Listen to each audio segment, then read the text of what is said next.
The following talk was given at the Insight Meditation Center in Redwood City, California. Please visit our website at audiodharma.org. Welcome back. Are any of you here first time? Well, great. Welcome. And I think you'll probably catch up with what's going on here. The people are still coming in. Anybody want to ask any questions based on what I talked about the first week, or whether if you tried the meditation at home, if you have any questions or reports about that, so I can get some sense of where you're at with it?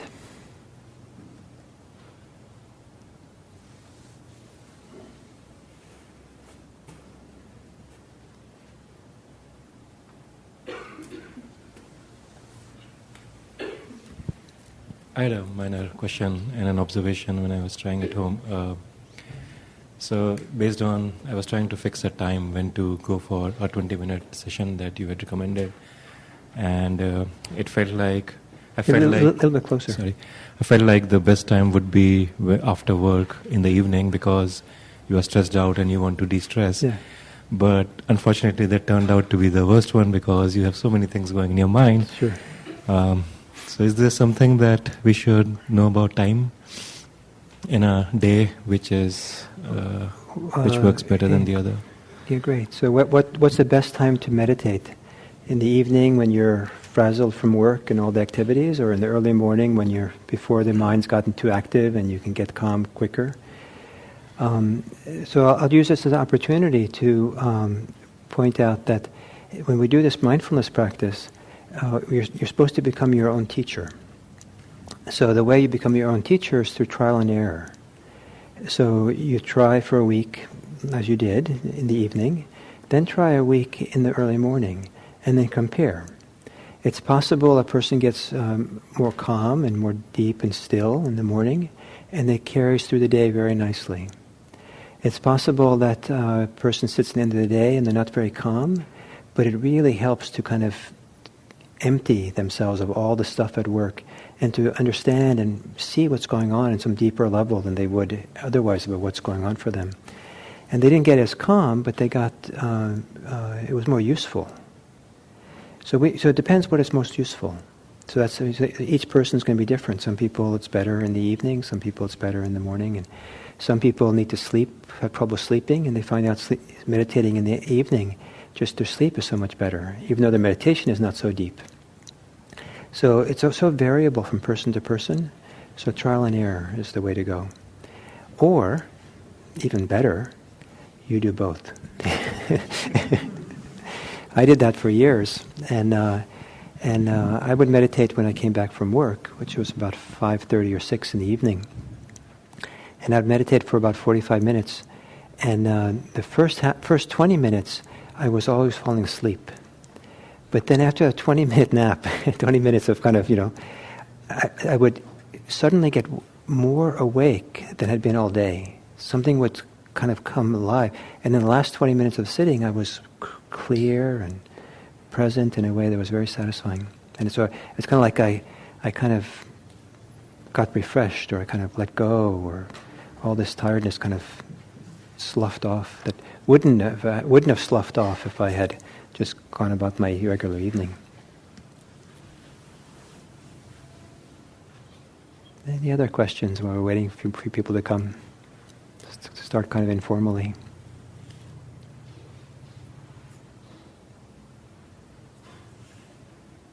Yes, can you take the mic maybe? You push so you get the green light. Hello, there we go. I'm Nick. Very quick question. Maybe you could just spend 2 minutes explaining what you talked about last week for those of us who weren't here. Yeah. Thank you. So this is a 5-week course in mindfulness meditation. And mindfulness is a very simple human capacity to pay attention, to be aware of what's happening, to notice what's happening in the present moment. And so it's an ordinary human capacity. It's used all the time, but we want to strengthen that capacity so it becomes stronger and something we carry with us into our life, So we have more clarity and more calm as we go about what we're doing. We're less likely to be caught up and lost in thought and things like that. And so it's a capacity, it's a skill, or it's a muscle that can be strengthened by doing it. There's many ways of practicing meditation or being mindful. This particular Buddhist style that I teach here is one that is inclusive of all human experience. So there's nothing outside of what we can bring our attention to. And in fact, what we say is that what makes that in Buddhism, what's most sacred is an awareness which has no outside. An awareness which is capable of including everything within it. It doesn't say no to anything. Our wisdom might say no to some things, but the awareness stays open and receptive. And that's something very sacred about that kind of receptive, open awareness that can hold everything in it. But in order to learn that capacity to have this balanced, calm, clear awareness that can take in everything, in this 5-week course, we build over 5 weeks the different elements of life, especially 4 big ones. For meditation, the first week, last week, the emphasis was using mindfulness of breathing. The breathing is kind of central to many spiritual traditions. It's a great way of developing calm, stability, clarity, strengthening the mindfulness. And so, and the breathing is always in the present moment. And so if you're connected your attention to your breathing, you're in the present, and you're training yourself to be in the present. Today we're going to talk about mindfulness of the body. So that's a little bigger domain of who we are. And then next week is going to be mindfulness of emotions. And then next following week will be mindfulness of thinking. So these are different areas of human life which are very important for human beings, and learn how to be mindful for each of those. And then last week we're going to talk about a variety of things. And one is mindfulness of bringing this into daily life, how to all our life experiences, and also how to go deeper into it through kind of a stronger concentration, yoking mindfulness with concentration. So that's kind of the very brief overview. And last week I talked a little bit about meditation posture and about working with the breathing. And I'll review that a little bit here. And then we'll talk about mindfulness of the body. So one more question? Anybody like to ask?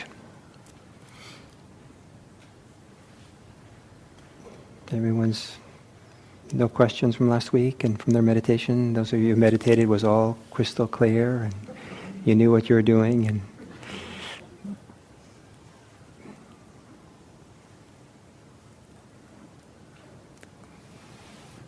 okay.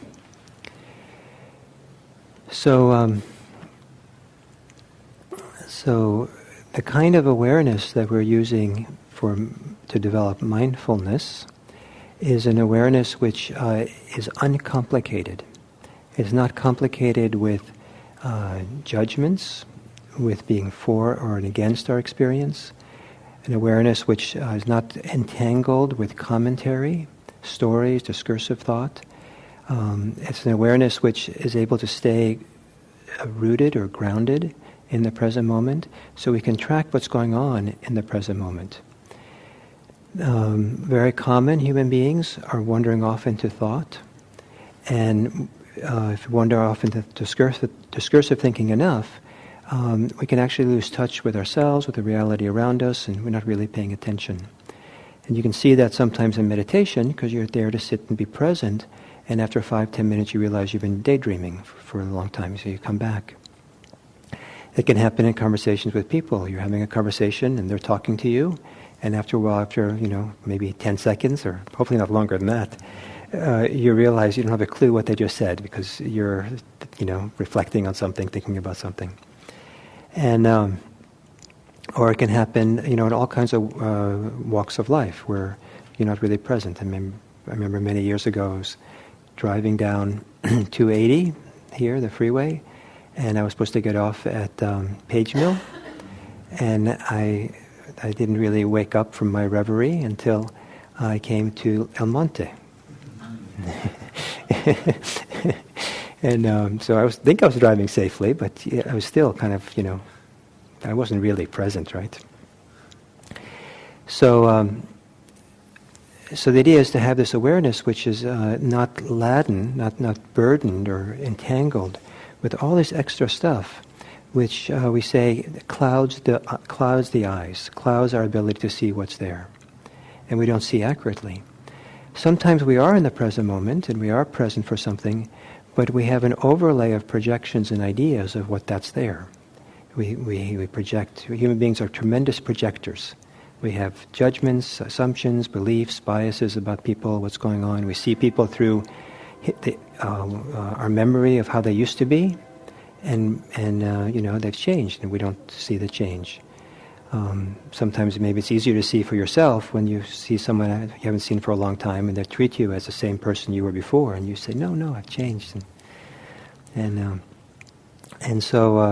So we have this tendency to project onto things, our values, our ideas, our expectations, our dreams, our fears, all kinds of things. And so developing this clear awareness that is not tangled with all these kinds of other ideas and thoughts, it's not clouded by it, then we're able to see things directly. And part of the goal in mindfulness is to be present for our experience and to be able to see it directly for what it is. So it's unclouded, unfiltered by all these thoughts and ideas and emotions and all kinds of things that can bias us or color our perception of what is.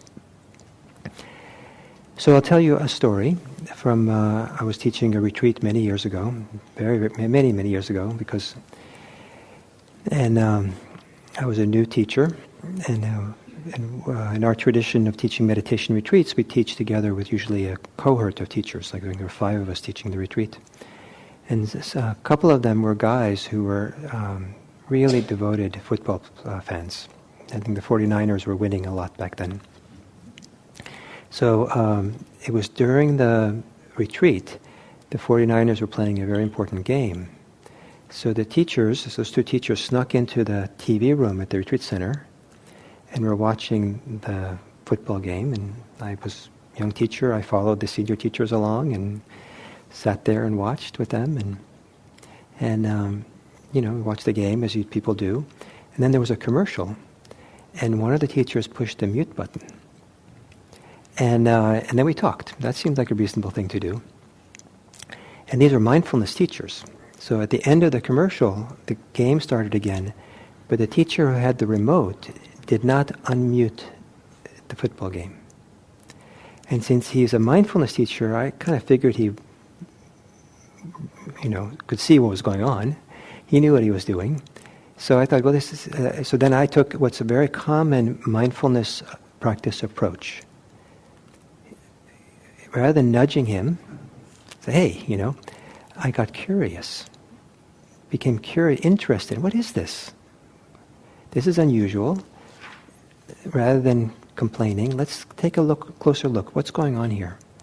So I watched the football game with the mute on, and I wasn't that familiar with football, but I knew enough to understand that these guys, they line up and they fall down, and then they line up, and one person seems to run around the end, and you're probably happy for him. It looks like he's making it, and looks like his field is clear and going in the right direction, I hope, but then there's this other guy who wears a different color uniform comes along and tackles him, and that's too bad, he didn't make it. So so that was okay. But then my friend unmuted the TV, and then it got interesting to see how the experience was different with the sound. And with the sound, I could feel my body get tense, especially in the voice of the commentator, the sportscaster, who was like so excited. Oh no, he's at the 40, he's at the 30, he's at the and I could feel myself kind of like leaning forward, and the energy was going up in me, and it was a whole different experience to watch it with the sound on. I kind of knew what was going on with the sound. So we have a commentator in ourselves. And that commentator, we're making commentary all the time, most of us. And that commentary has a big impact on us. It arouses us, It's not working? It's going in and out? So now it's okay? Maybe it's too far from the mouth? Let's see if it works better. So we have commentators in our minds, and we're commentating on our experience, on people, on what's going on. If you sit and meditate, you might feel the commentator commentating about work today, and we're not really here. Or you might be present and attending to your breath, but you're making commentary about your breath. Oh, that's a shallow, fast breath. I'm in California, post-Esalen, New Age California, and that's not the kind of breath you're supposed to have. You're supposed to have a deep, relaxed breath, and here I have this shallow breath. I hope no one's noticing. And I wonder if I should do something else, and take up dancing, and and the mind goes off, right? And then it takes a while. And, oh, wait a minute! I'm supposed to be meditating. And then you come back and breath, and so you got tripped up by the commentary, and it carried us away. Or there's a sound. Someone comes in late and slams the door, which is kind of unpleasant to have a slamming door, but the commentary takes over. Why do they have these noisy doors here? They should lock the doors once we're here, and people shouldn't be allowed to come in late. I'm going to write a letter to the president of IMC and really tell them how they should have a meditation center. They don't seem to understand. And they don't understand about how meditation is and how to be present and how you be with your breath and be, you're not present either by off writing a letter to the president. So there's a commentary, right, that goes on about the present moment or what's going on. And so some of us are quite skilled, make a strong habit of being in the commentary, either with words or images, and it pulls us away and keeps us separate from our experience. So one of the first tasks of meditation is learn to distinguish between the direct experience and the commentary, or the discussion about it. So the train signal, train whistle just went, there it goes. Hear the train whistle, just a whistle. Versus, was that the northbound or the southbound? And if I take the southbound, how far can I go? And so off you go, you're on the train, in your mind, going down. So to be able to recognize what the direct experience is and how we get on the train, whatever the thought train is, and wander off. Or how we are seeing the experience through the filter of this commentary rather than seeing it directly. So having a shallow, fast breath is not a problem for mindfulness meditation whatsoever. So what we would do in mindfulness meditation is we would just be present, recognizing in a matter-of-fact way, non-judgmental way, shallow and fast breathing. That's what's happening. And we wouldn't get involved in the commentary. Or if you did, we would see it as commentary and then come back and just be content that you're becoming the world-class expert at a shallow and fast breath, getting to know it. No problem. That make sense?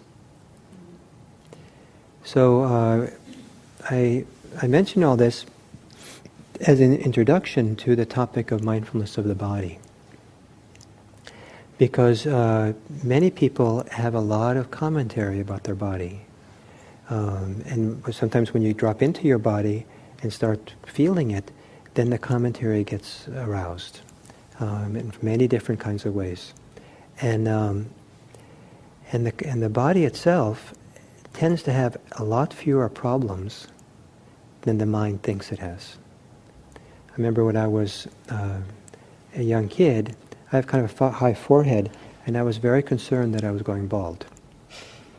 And I would sit in middle school measuring my forehead to make sure that it wasn't, how I looked was, so important. And, kind of caught up in it. And I'm sure you were teenagers and probably didn't think much about your looks. But I was like, also back then, it was kind of the hippie times. And so I would sit in class pulling my hair to make it get longer, faster. And so So anyway, our body, and then we have fears around our body that produces commentary. We have desires about our body.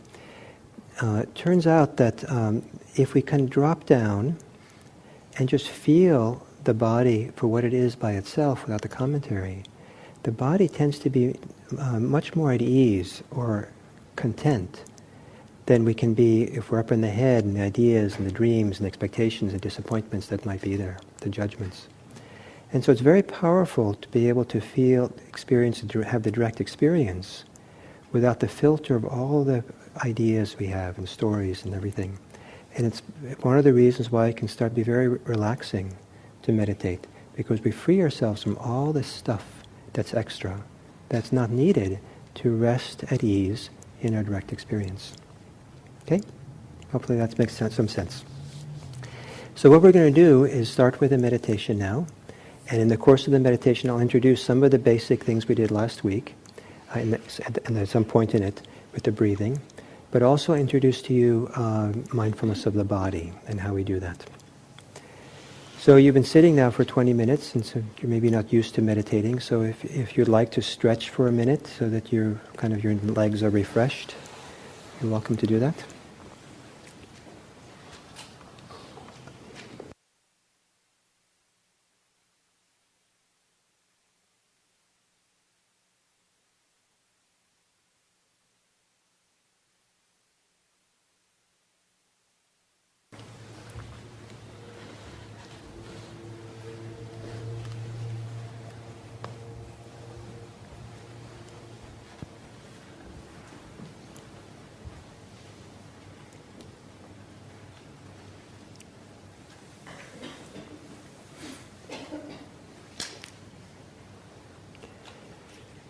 So, the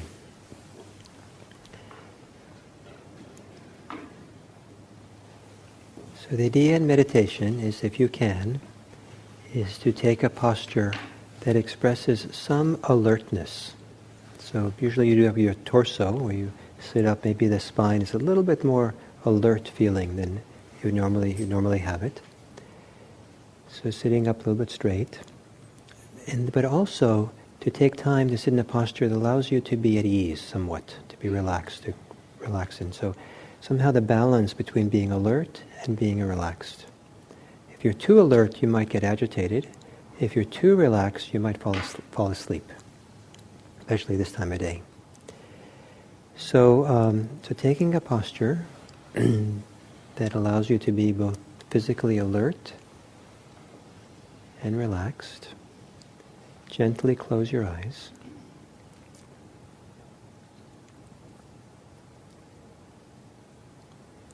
And take a moment to just feel your body the way it is right now.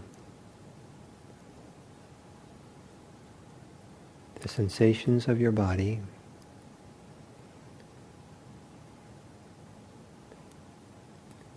Being aware of not so much what you think is going on, but noticing what the body's experience is of itself.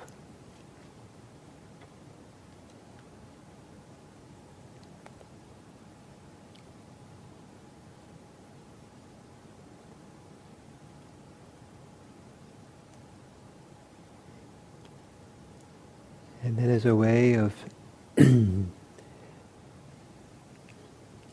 getting established for meditation, it can be helpful if from within your body you take a few long, slow, deep breaths. And those deep in-breaths, you can feel your ribcage expand, your shoulders rise. It's a way of establishing a connection to your body, noticing it. And taking a long in-breath, then as you exhale, a long exhale as you relax and settle in.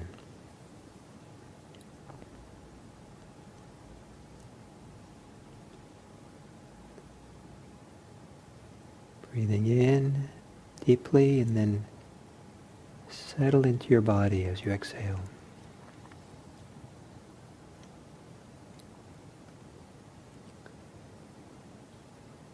And then let your breathing return to normal. for the purposes of mindfulness meditation, we allow ourselves to have a natural breathing. It's not a time for yogic breathing.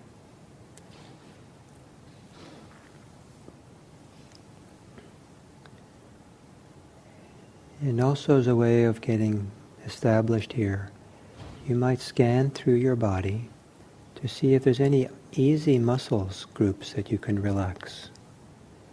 So maybe it's possible to relax the muscles around your face, your jaw.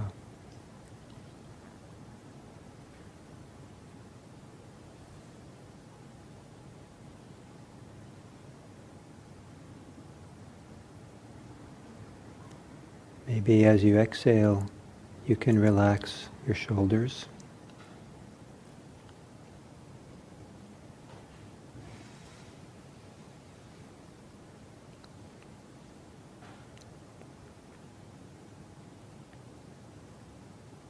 And it can be helpful to soften the belly. And if it stays soft, great. If it doesn't, it's okay. Soft belly where the belly hangs forward and down.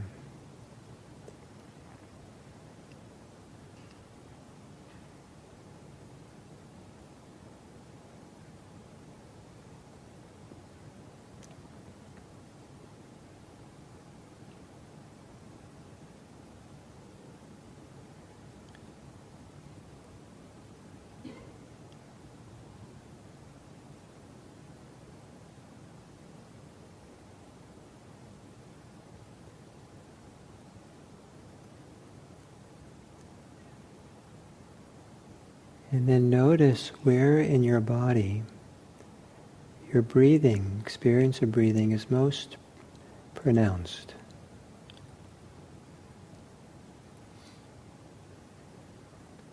The physical sensations connected to breathing, maybe of the chest as it lifts and falls. Maybe as the belly as it expands and contracts.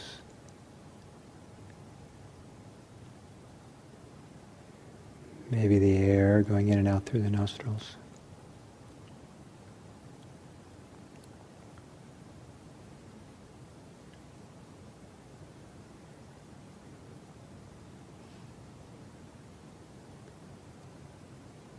And wherever the breathing is most pronounced, let that be the home for your awareness, the anchor in the present moment for awareness.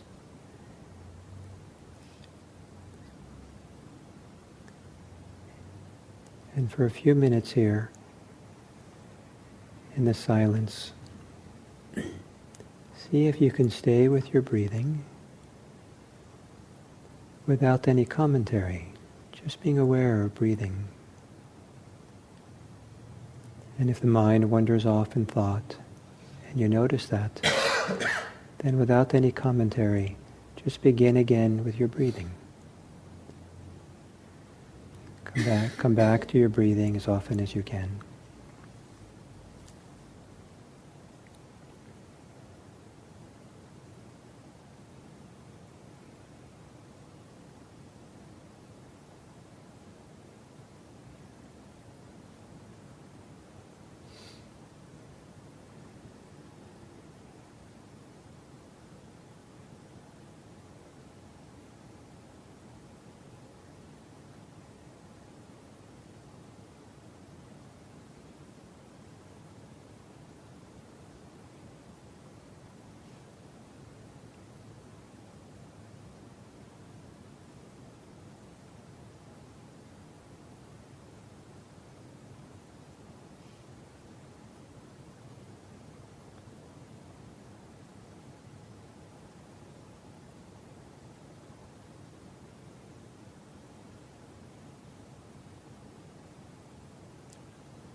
There's no need to become disappointed if your mind wanders off.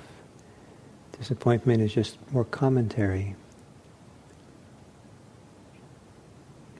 Keep it simple and just begin again with your breathing. Come back to breathing and feel the rhythm of breathing in and breathing out.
Perhaps every time you exhale, you can remember to let go of the thoughts that have crept in, so you can feel breathing more clearly.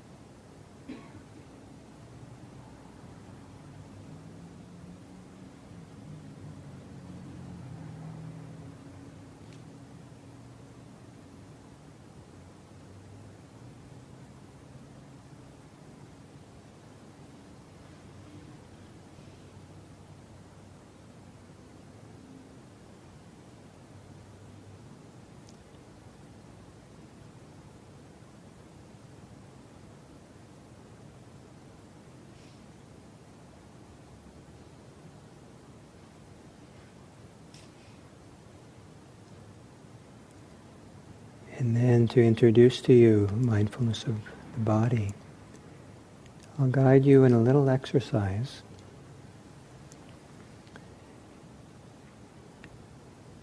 So bring your awareness to your right hand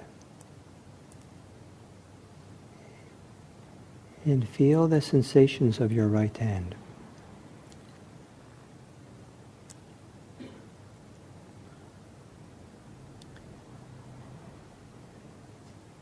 The sensations in the palm of the hand, the back of the hand, the fingers,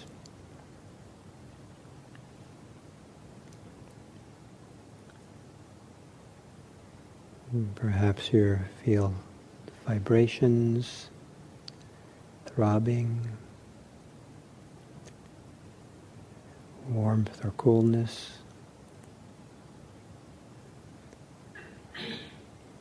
weight, pressure, the contact of your hand against some other part of your body.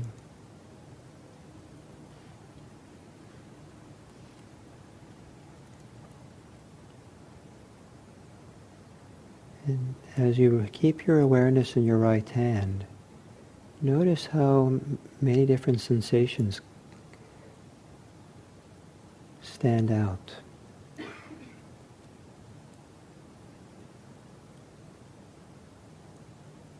And the sensations themselves make up our experience of hand, but in a sense, hand is just an idea, commentary.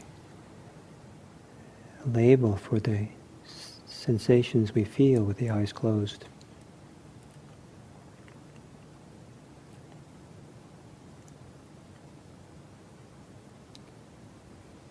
And now switch your attention to your left hand and let your left hand become alive with sensations. Feel what's there. The three-dimensional quality of the hand, the kaleidoscope display of pressure, weight, heaviness, softness, hardness, vibration, throbbing.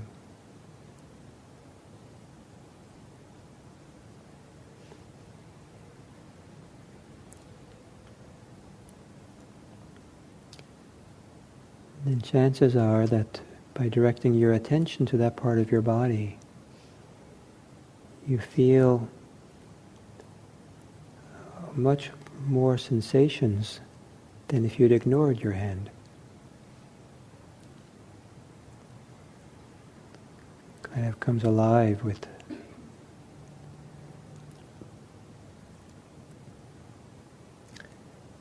So now, bring your attention to that part of your body where breathing is most pronounced. In the same way that you felt your hands, feel that area, the general area where you experience breathing. Both the sensations connected to breathing, but also anything else there. And feel them. Feel the sensations in that part of your body.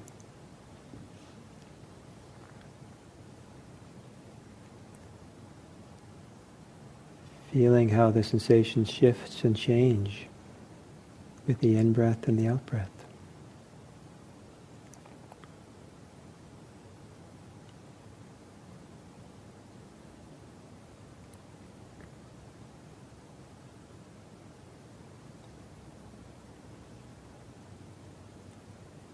And perhaps you can notice that you can feel the sensations better if you have a silent mind, like you're listening to a sound far in the distance. You let your mind get really quiet so you can hear. For a few moments, let your mind get quiet from thoughts and ideas, so you can just feel the sensations in the area where you do breathing.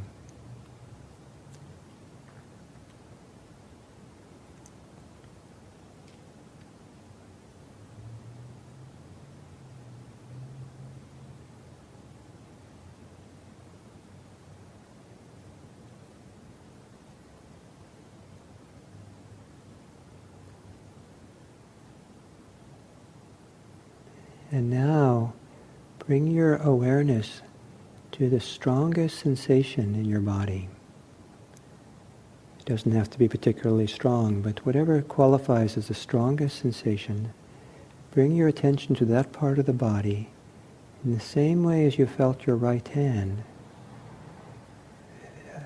Feel those sensations in that area that have the strongest. Seeing for a few moments if you can do so without judgment, commentary, without any reaction, as if those sensations are allowed to be there, and your job is just to feel what's happening in that part of the body, quietly.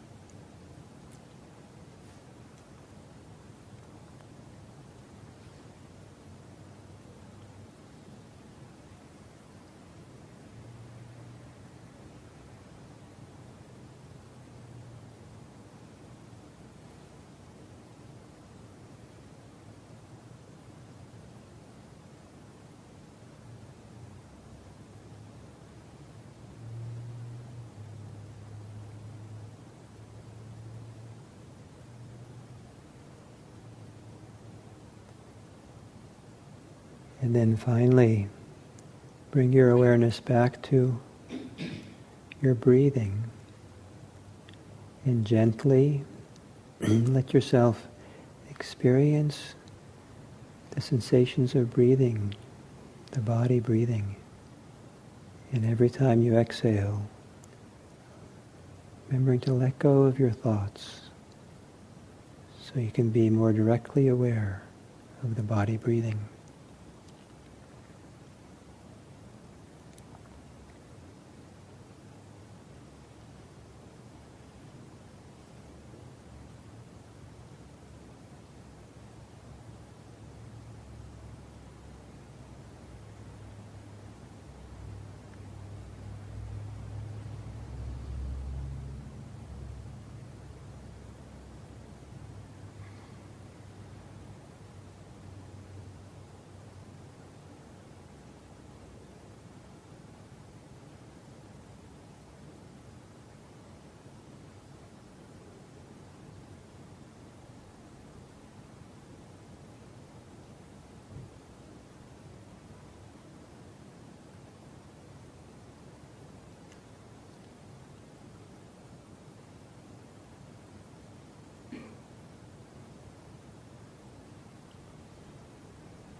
And then to end this sitting,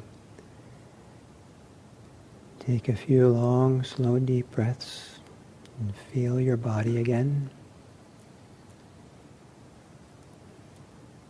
Feel the contact, body against chair and floor. And when you're ready, you can open your eyes.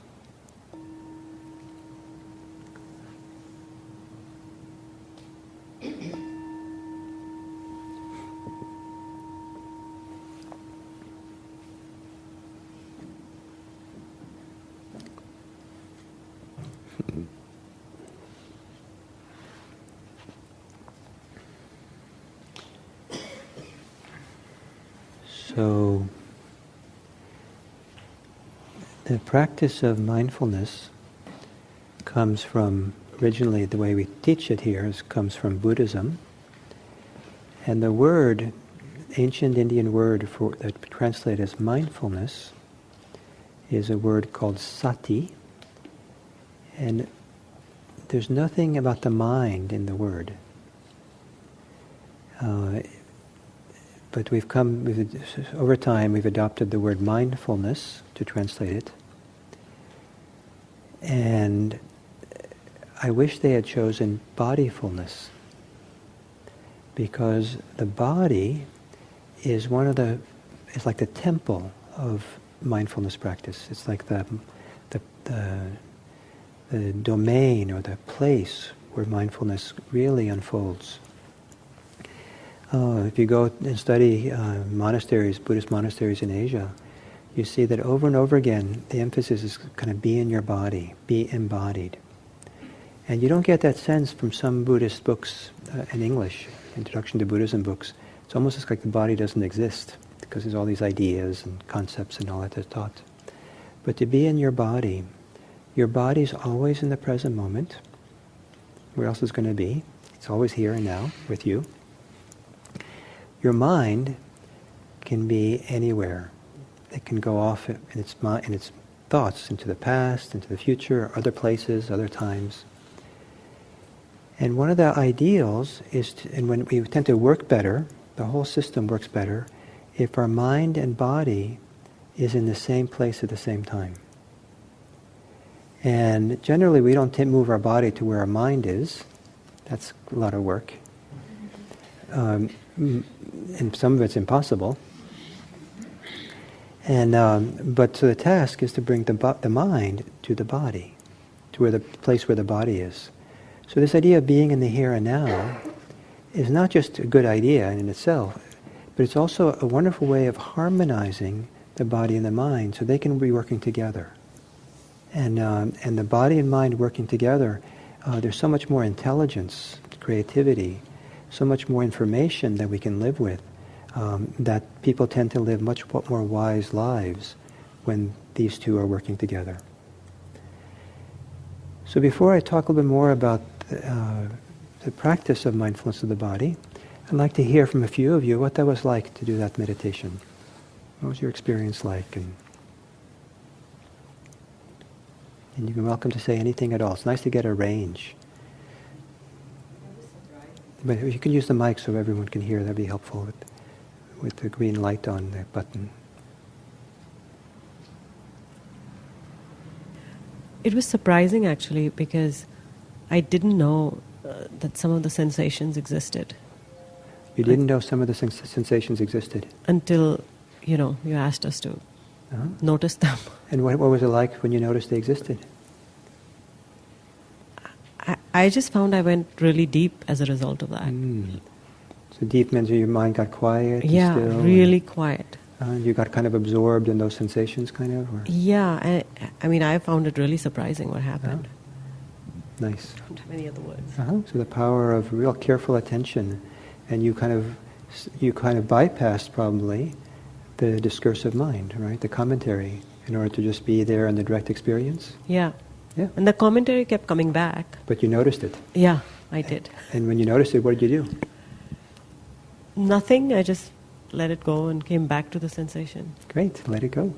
Thank you. Someone else? Here, up to your left. So it was very relaxing. So when you actually told to notice the sensation, but then later while I am noticing, I noticed that there is a kind of very strong sensation on my eyes, and which actually dominated later my mindfulness and the later part. But initially it was kind of very relaxing, soothing, and I felt very calm inside, much more calmer than only doing the breath. But later on, that strong sensation over-dominated. Great, that could happen sometimes. We'll talk more about that later. Thank you. Someone else?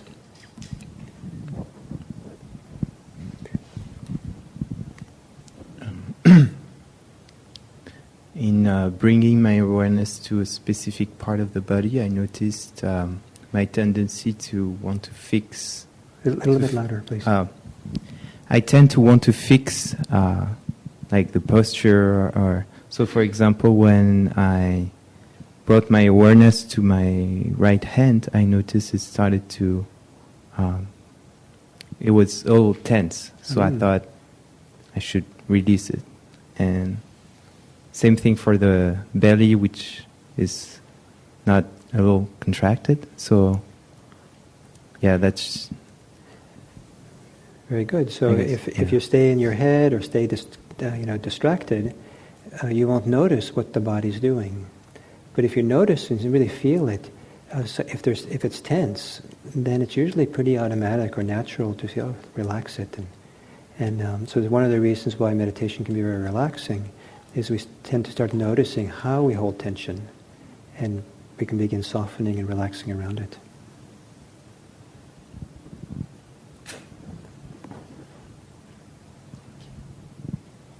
Anybody else? Anybody else surprised by what happened up there in the? If you can. Hillary's. Yeah, straight back.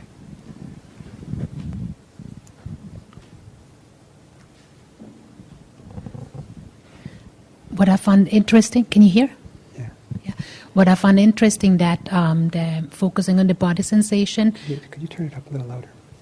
Was easier when I did it in relation to something else. Like if I just focused on my hand, I almost felt an urge to move it a little bit or press on something, because it felt like such a neutral sensation that I could only make it out more when it was like when it pushed against something or... Sure, so we get more sensations when you activate it a little bit. Right. However, there's as the mind gets more sensitive and more capable of kind of really resting in the hand, eventually it'll burst with sensations. There's a lot of things going on there.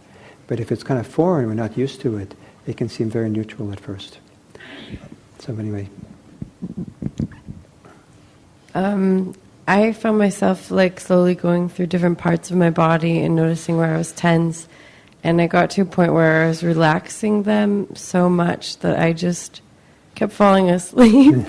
I fell asleep a lot of times tonight, to be honest, because I think as I released that tension, I just got into a position where I felt really, really comfortable. And so... Was your posture beginning to slump? Not really. That's actually what would kind of bring me back, is I have back pain, and then I would start to kind of feel that a little bit and correct my posture, but then I would kind of go check in with my body again and release the tension where I found it, and start It's not unusual for people to get sleepy when they meditate, when they begin to relax, partly because a lot of people are kept pumped up by their desires, their wants, their fears, their anxiety, their tension, and they're really underlying all that is a lot of tiredness. So I think I said last week, Americans need sleep more than they need meditation. A sleep-deprived culture, so it catches up to us when we meditate sometimes. And so sometimes you're not supposed to sleep when you meditate, but it's hopefully refreshing. Okay, maybe one more. Or go ahead. Okay. I think you're doing emotion next week, yes. But I was wondering if you had any. I guess I'm pretty familiar with how to deal with the commentator. I'm on board with what you're saying. Okay, commentator. And but the emotions, like if something earlier has happened in the day, or because I'm able to just relax and then something comes up that maybe I was not aware I was shoving down because of my day-to-day. What do you suggest to do with that? Because I'm not so sure if I'm supposed to push the emotion away because maybe it needs to surface. Exactly. So it's also another benefit of not having this commentary going all the time and beginning to relax is some of the deeper currents of our life begin to show themselves. And sometimes there's a backlog of all this unresolved feelings, emotions that really need their time in the sun, in the awareness, so they come up. And a repression is probably not a good idea, though occasionally it's strategic. If it's, if you're furious at your boss and you're just holding onto your job by a thread, it might be good to repress your anger, if you want to keep your job. But generally it's not good to do that. That's part of the advantage of meditation. It's meant to be a very safe place where it's safe to let whatever wants to surface to bubble up. And without any judgments or without permission, without condemnation, without favoritism, just let it be there to see what happens. And we'll talk more about that next week. In the meantime, if you're a little bit precocious and already doing the emotions, then there's a couple of things you can think about this next week. One is feel the emotions in your body. Like where is it in your body that it's the sensations of the emotions exist? And then do this body meditation, body mindfulness there. And that's maybe enough. And the second is be very attentive to what commentary you have about the emotion. And generally people get in trouble around emotions, not because of the emotions themselves, but by their commentary, their ideas, their judgments about it, their what should or shouldn't happen, and what's right and wrong. And so if you can separate the commentary from the emotion, life gets a lot easier. Okay? Okay, so in that meditation, we started with the breathing, then we did a little exercise with the hands, and then we came back to the breathing. And you and feel wherever you feel the breathing most pronounced, feel that area like the way you felt your hand. When you did that, what happened to the sensations? How did that compare with being with the breath the first time? Anybody notice a difference, or it was the same? Or did the sensations become a little bit more richer the second time? Were richer? Okay. So by entering into it and really taking time to feel it, it's not just a mechanical experience of breathing, but it's to feel the experience itself more fully. So to be there with the breathing is the heart of the meditation we're teaching here. It's like the center of gravity. If nothing else is going on, that's what we're trying to do. Stay with the breath, come back to the breathing. However, for this week, we're going to expand outwards.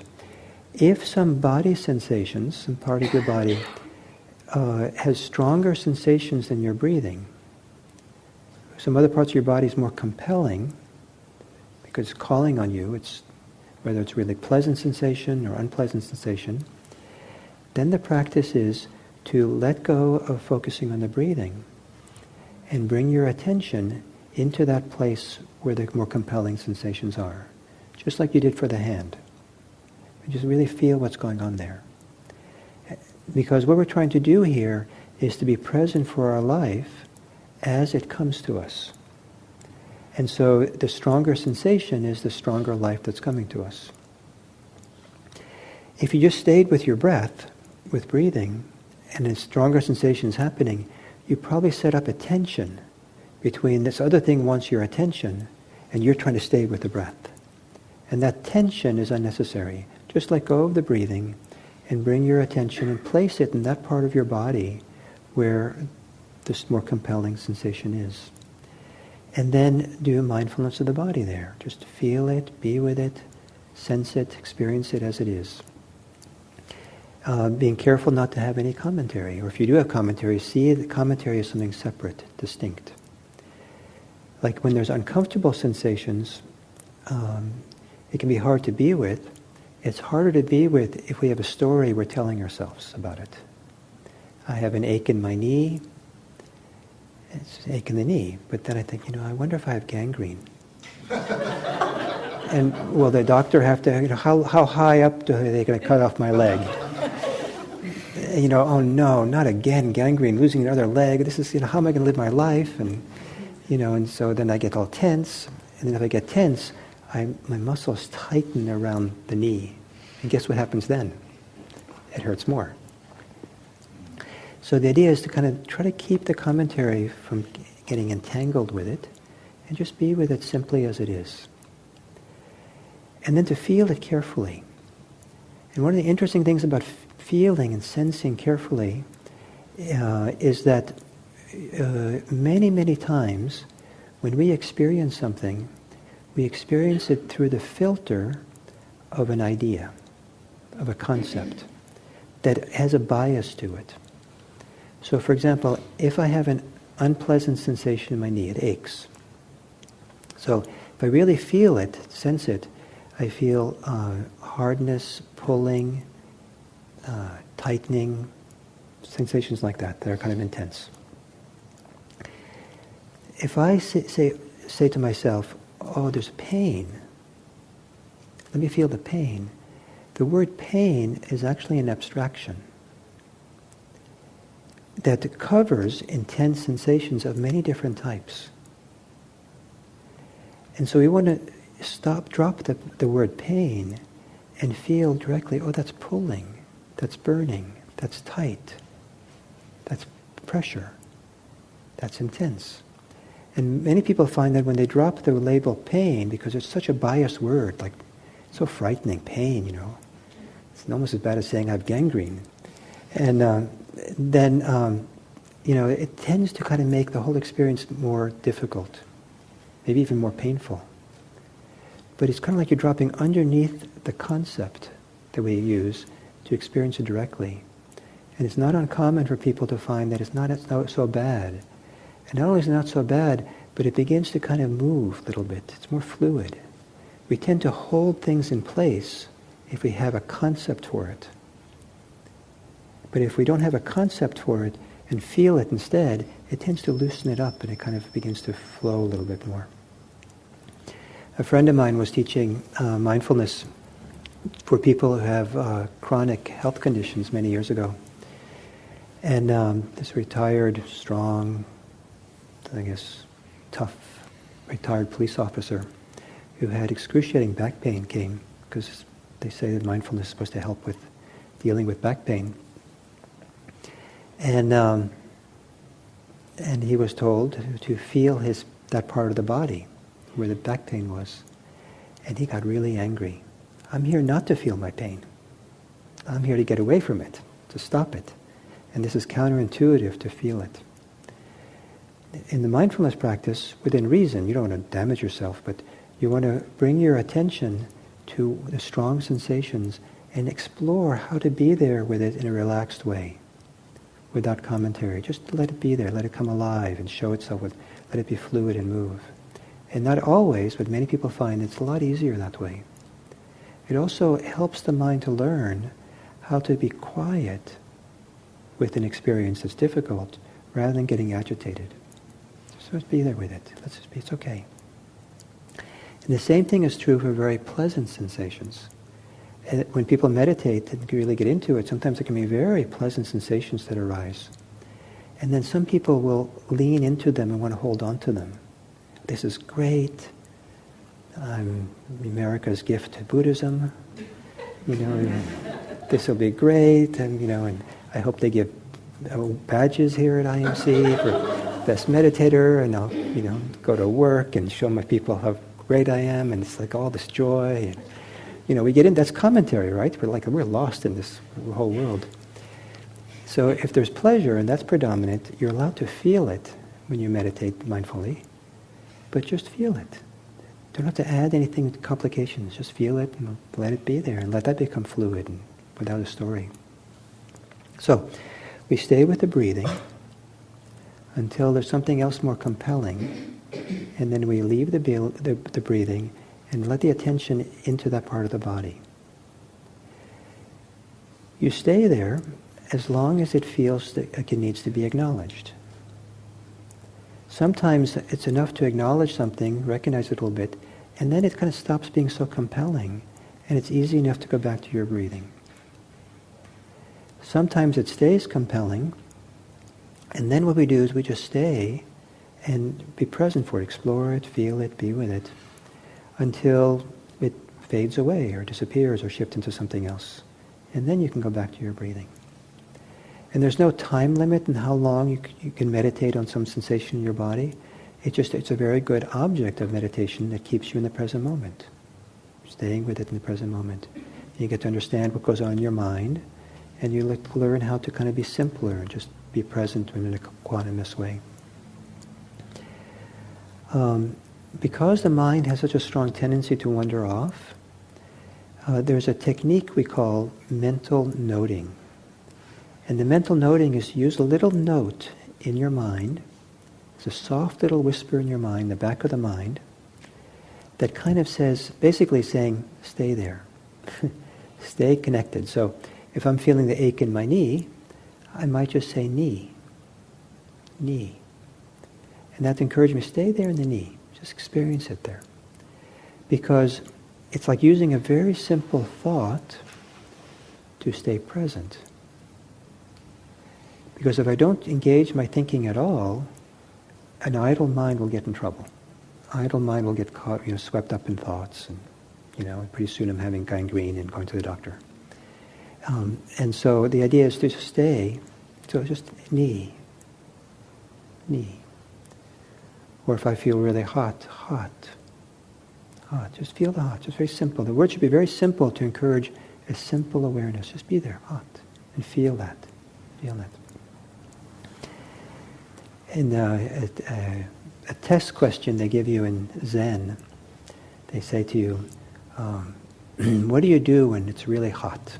Like in the summer when it's really hot. What do you do when it's really hot? And the right answer is, when it's hot, be hot. So just be present for it, feel it, without commentary, without judgment. Just let it be, and be present for it. Now, some sensations in the body can be intense enough to be difficult to be with, and pain. You're welcome at a moment's notice to change your posture. There's no requirement to tough it out with strong, painful sensations. However, we do suggest that you don't change at the first possible indication. Because then you miss an opportunity to kind of practice mindfulness there, to explore that, to understand yourself, what goes on, what your reactions are. And so you might want to just kind of hang in there for just a minute, for just a few seconds, see what that's like. But if you feel like it's too much, then change your posture. But over time, if you keep doing this, you probably find that a lot of things that were or seemed in the past to be as too difficult, I can't do this, become easier and easier to be with. No, it's not a problem. It's just uncomfortable. But I can know how to do that in a peaceful, quiet way, and I don't get all reactive and afraid and all that. Just be with it. The goal in Buddhism, ultimate goal is one of the goals is freedom. Spiritual, mental freedom in the midst of our life. And if you're free only when things are pleasant, you're not really free. To be free, you have to know how to be free when things are unpleasant as well. And so part of mindfulness practice is learning how to be mindful of unpleasant situations so we can keep calm, relaxed, open, present in all circumstances, not just when things are nice for us. So when things are unpleasant, meditating physically, don't automatically, change your posture. You might want to hang in there a little bit, see what you can learn. But whenever there's no requirement to do so. So just, and the official rest posture, if you're sitting this way, is just put your legs up like this and go like this. To whatever you need to do. But this is one next way.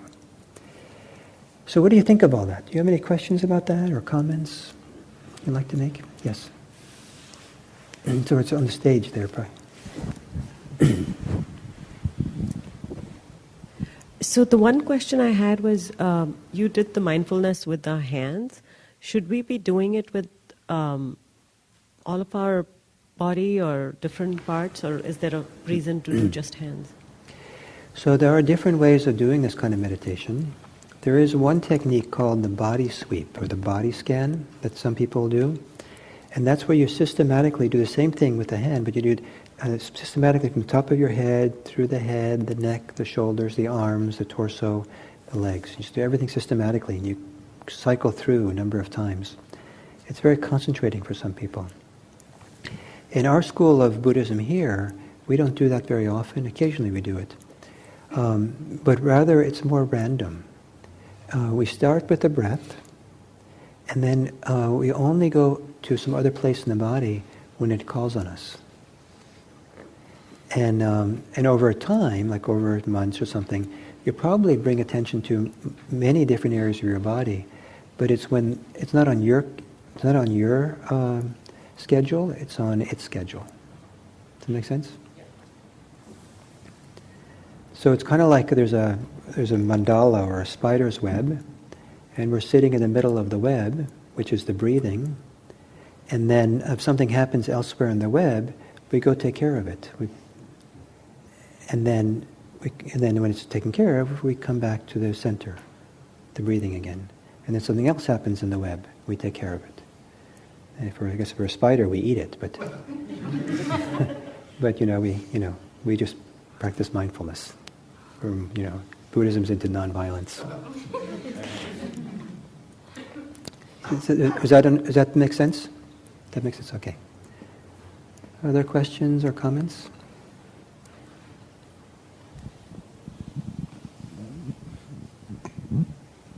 So it feels, and it sounds a little more active than I've thought about meditation at times, right? Of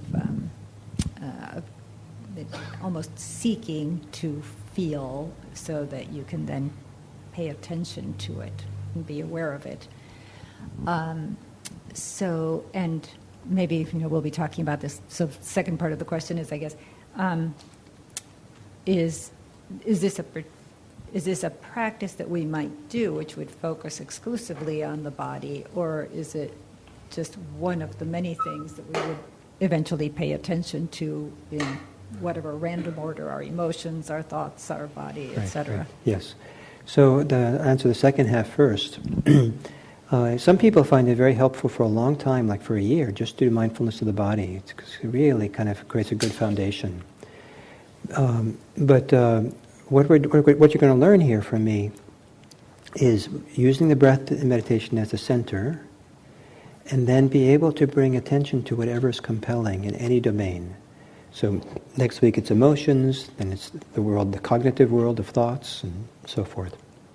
And so the idea is everything, any human experience that we have, we can bring awareness to. And so, and the principle in meditation for what to bring awareness to is that it's compelling, or most predominant. And we're not really seeking. Seeking means we're searching. It finds us. And then if it's compelling, it means it's kind of like it wants attention. It's actually more active to avoid it than it is to, and so the idea is to kind of just go with the flow, go downhill towards this, where the sensation is strong, and feel it and be with it. And yeah, it's not supposed to be so active. And then when you're there is a kind of investigation, feeling it, but you want to be careful you're not too active in the mind, like you're trying too much, it's a project and a technique. It's more like you're resting in the experience.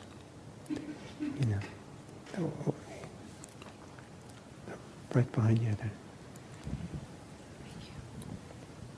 So, commentaries are thoughts. Yes. Is that right? And naming things like pain or tension is also thought. Yes, it's a thought, yes. Or I'm sad, or... Yes. So I'm just a little confused of if I'm letting myself feel my emotions then I'm letting myself think about things. And, good. I like that. I can sit and it's a good meditate question. all day. There's different kinds of thinking that goes on. And there's discursive thinking, where we're having a conversation, or we're having commentary, or explaining something, or trying to analyze something. And that's a higher order kind of thinking that can be abstract. And sometimes it's useful, and sometimes it gets us in trouble. And then there's the kind of thoughts which are really simple thoughts of recognition. So, I pick up this glass, I recognize it's a glass. That's an almost primitive kind of thinking, as opposed to, wow, this is a clear glass, it looks like it's cut like diamond here, I wonder if I could get a real diamond glass, but I don't make enough money for diamonds, and that's, wow, I always choosing the wrong line of profession, and, why am I doing this, and I should have gone to business school, so we go running in commentary, right, or in discursive thinking.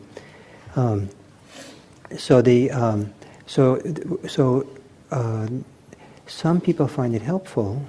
It's not required in meditation, but some people find it helpful if they have a strong tendency to wander off into this discursive thinking, to give the mind something to do, a very primitive thought, this very basic recognition thought, and just say ache, or hearing, or pressure, as a way of encouraging. Just stay there, very simple, and don't get involved in more complicated thinking.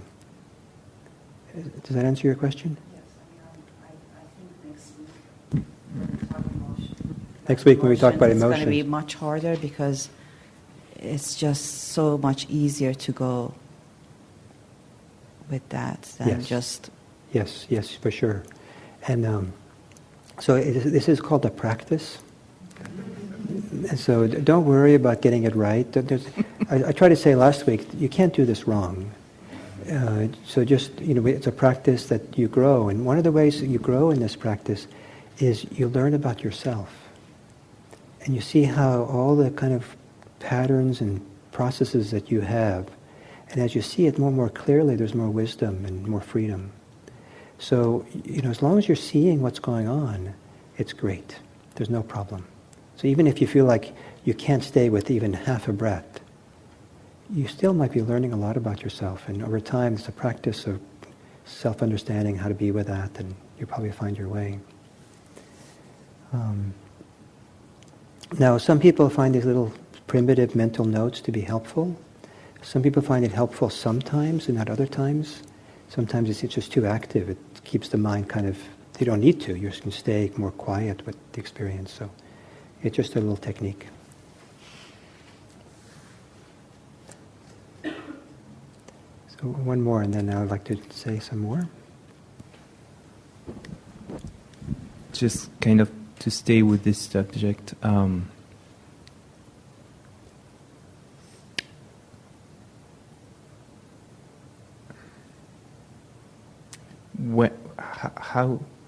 How can you recognize when mental noting is helpful to stay with the breath, and when is it getting in between the direct experience? For me, I think if it stimulates thinking, and you feel like you're getting too active, too much energy in the head, it's too much. Or if it becomes mechanical, and you're saying these words and just like saying words like a mantra. Or if you feel that you're saying the words and like 90% of your mental energy goes to saying the note, and you're hardly feeling the hand. It's like you're saying hand, hand, but you're like hand, and like where's that hand? The idea is 95% of what you're doing is feeling the hand, and 5% is this little thought that says quietly, hand. So you can learn to identify the difference between hand versus hand, and just where you're still feeling it. Make sense? Yes, thank you. Great. Okay, so the idea is to be with your breathing until something else is more compelling. There's one compelling thing that is interesting to pay attention to, which we talk about together with the body, a sensory world, and that is sounds. Listening, sound meditation. A few people, for whatever reason, they had asthma as a child or some kind of trauma, they almost drowned or something, find it hard to do breath meditation. And so they find that sometimes doing listening meditation works a lot better as their anchor, as the primary place, as the center of the spider web. And so they would just hear sounds, whatever sounds there are, and stay in the present with the sounds, come back, let go of thoughts, come back to hearing. And then if there's a strong body sensation, let go of sounds and go to the body sensation. It's the same thing. For people who do stay with the breathing as a primary object, the neighbor's dog might start barking. And barking.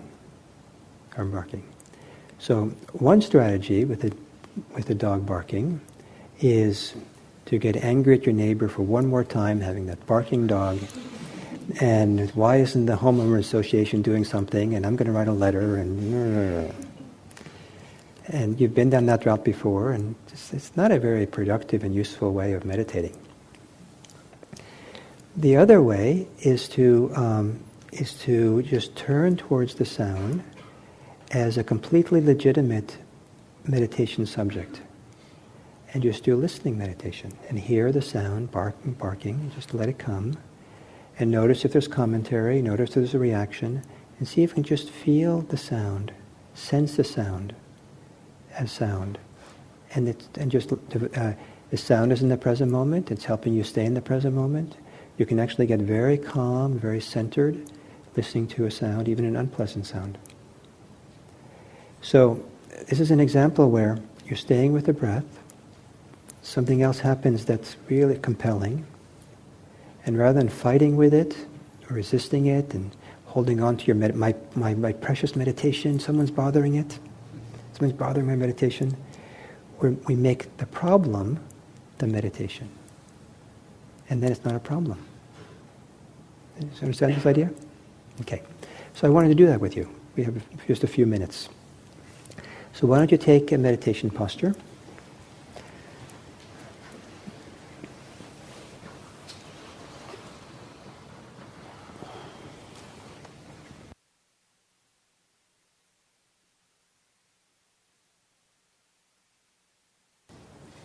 And in a few minutes I'll direct you to pay attention to sounds. And it's possible that while I'm doing this, I'm going to ring this bell a few times. And so when you hear it, it doesn't mean the meditation's over until I tell you. So gently close your eyes. And maybe take some deep, gentle breaths. And as you exhale, relax into your body.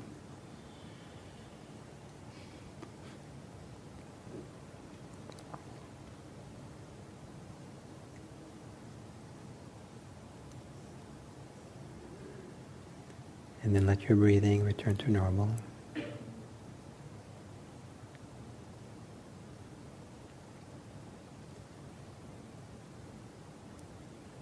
Just for maybe a minute or so, just kind of feel your body breathing. The place in your body where you breathe.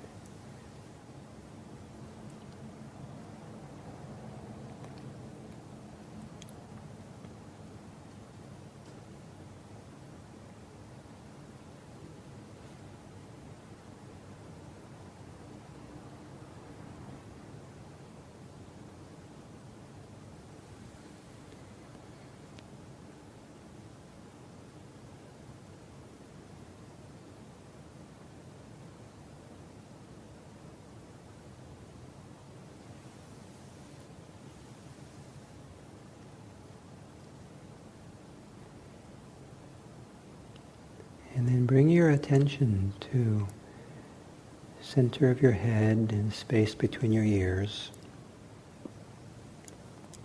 And feel whatever sensation is in that part of your body.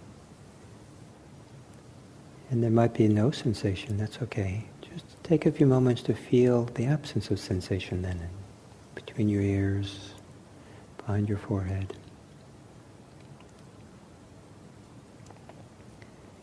And then as you exhale, see if you can relax the brain, as if it's a muscle. Letting go of your thoughts. And in that space, allow yourself to hear the sounds around you.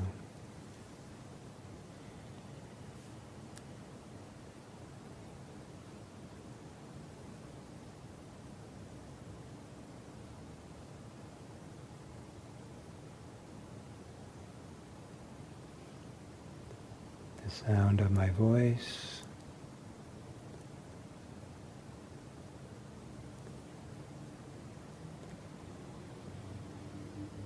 Sound of the traffic.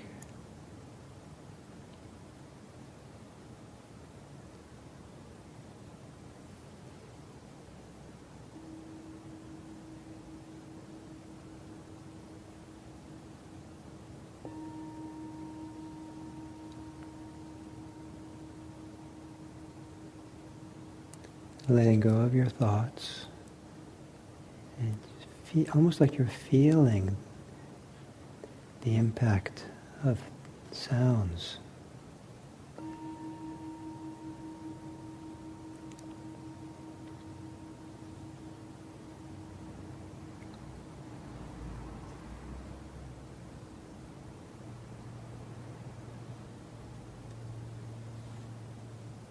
And if you find yourself trying really hard to listen, see if you can relax the trying.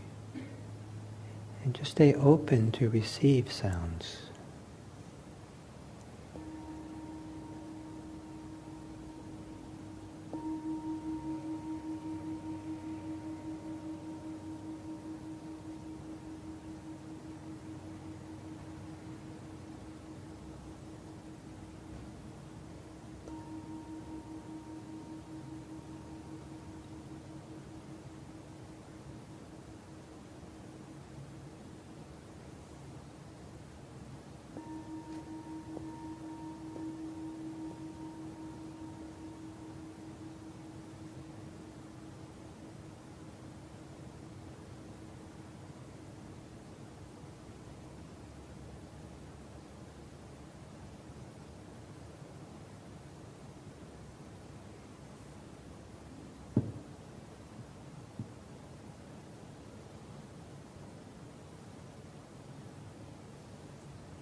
Letting go of your thoughts to allow yourself to hear sounds as they come and go.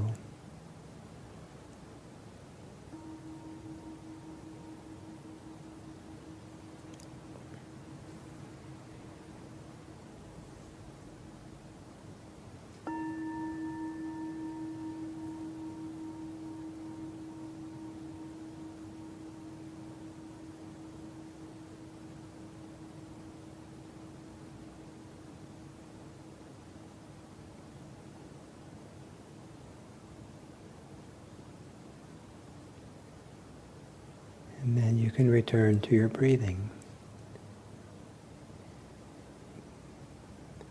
Perhaps being receptive to the sensations associated with breathing.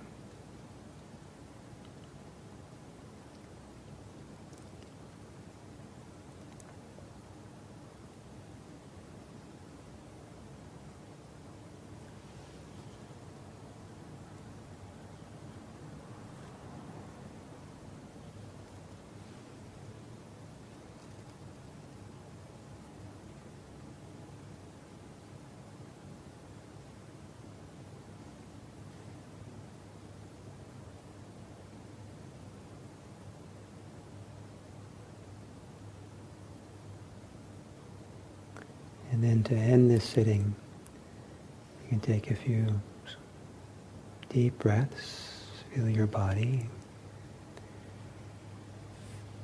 feel the contact with the chair and the floor. And then to end this sitting, you can open your eyes and I'll ring the ending bell.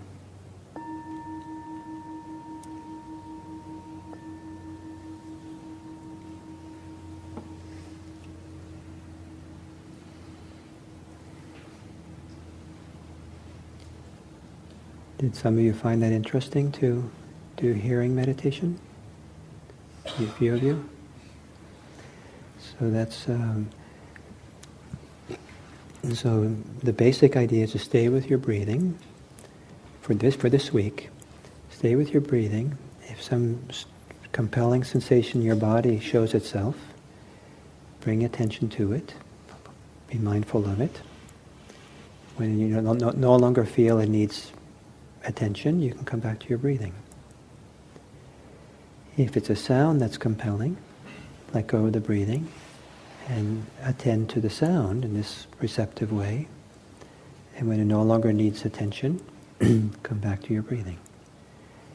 There is a little emphasis here to stay with the breathing more than anything else. Like that's the default. Come back here.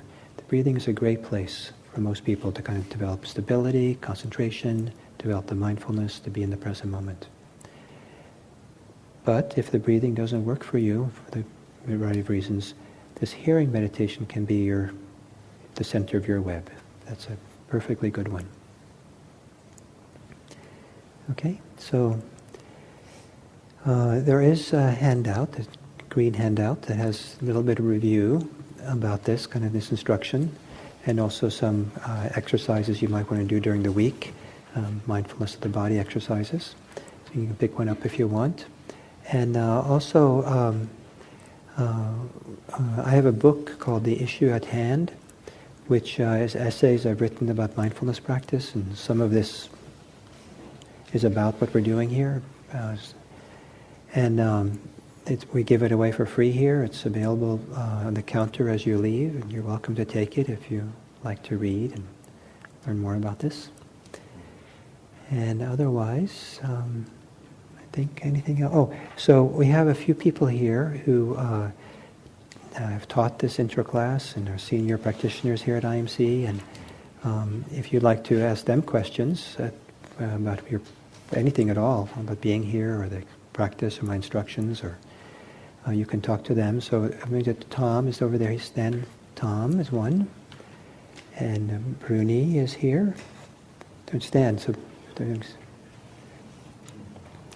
and Hillary also stand. And Kate is the manager. She also is a good person to ask questions to. And you can even ask Alfonso. I bet I'd be curious what he has to say. He's been around for a while. And and I'm here too, so if you want to ask me. So thank you all, and I hope that you enjoy your body for this next week. It's a week well spent getting familiarized with your body, just getting to recognize it, see where it's at, just standing in line. Whatever you're doing, kind of just, what's going on in my body right now? How is it? There's a lot of benefit to getting familiar with your body. So I hope that you enjoy your body this week. Thank you.